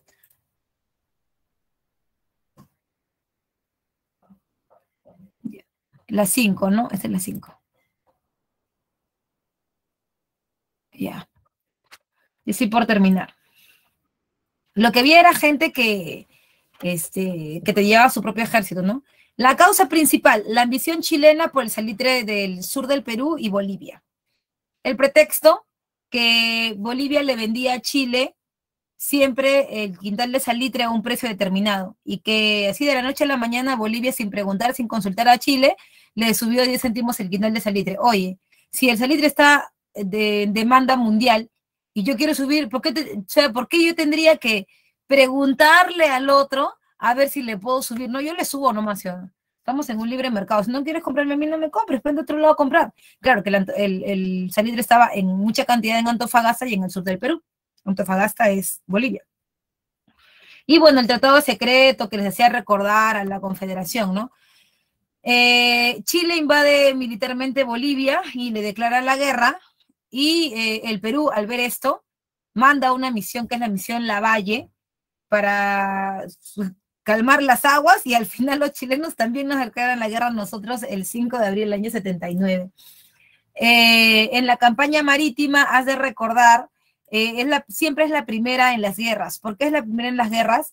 Porque es siempre para lograr el control del ejército, o sea, suministro de agua, de soldados, de alimentos, ¿no? El objetivo era dominar las líneas de transporte para que no se puedan ir de un lugar a otro. Sin embargo, Miguel Grau, que fue el líder de la escuadra peruana, participó en el combate de Iquique, donde lamentablemente perdimos la fragata Independencia, la mejor embarcación que teníamos, la más moderna, que encalló por pegarse a las costas, es un hueco abajo, se hundió solita. Las correrías del Huáscar, importante, era un monitor, es una embarcación pequeña, ¿no? Que hacía incursiones como que relámpago a los puertos chilenos, y era como un ratoncito que se metía por todos lados y los chilenos no sabían qué hacer con nosotros, ¿no? Y también tenemos el combate de Angamos, donde se captura el monitor Huáscar y muere el almirante Grau, ¿no? Luego pasamos a la campaña terrestre, donde vemos la campaña de Tarapacá, la derrota en Pisagua. En política interna, Piero le ha dado un golpe de Estado al gobierno de Prado, que se ha ido de viaje a traer las armas de Europa y ya no ha regresado.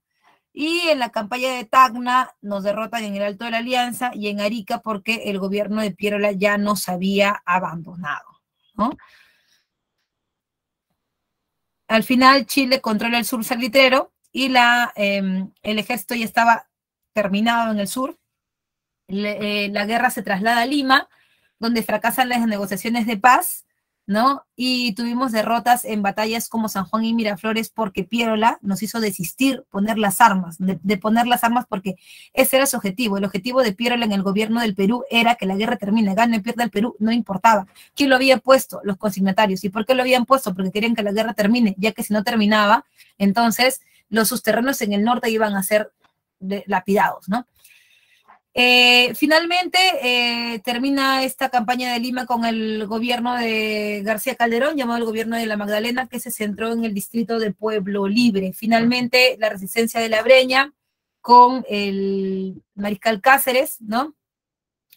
Que va a perder la resistencia de la Breña en la batalla de Huamachuco, y se firma el Tratado de Ancón, en donde se retiene por 10 años a Tacna y Arica, y después se haría un plebiscito y se entrega 1 millón de toneladas de guano a Chile.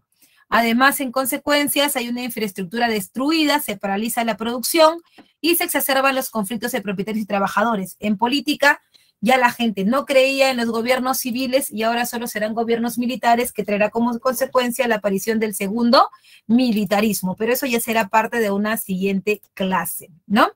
Bien, chicos, hasta ahí ha llegado mi separata del día de hoy. Recuerda, te voy a dar las claves, te canto las claves, ¿ya? 1,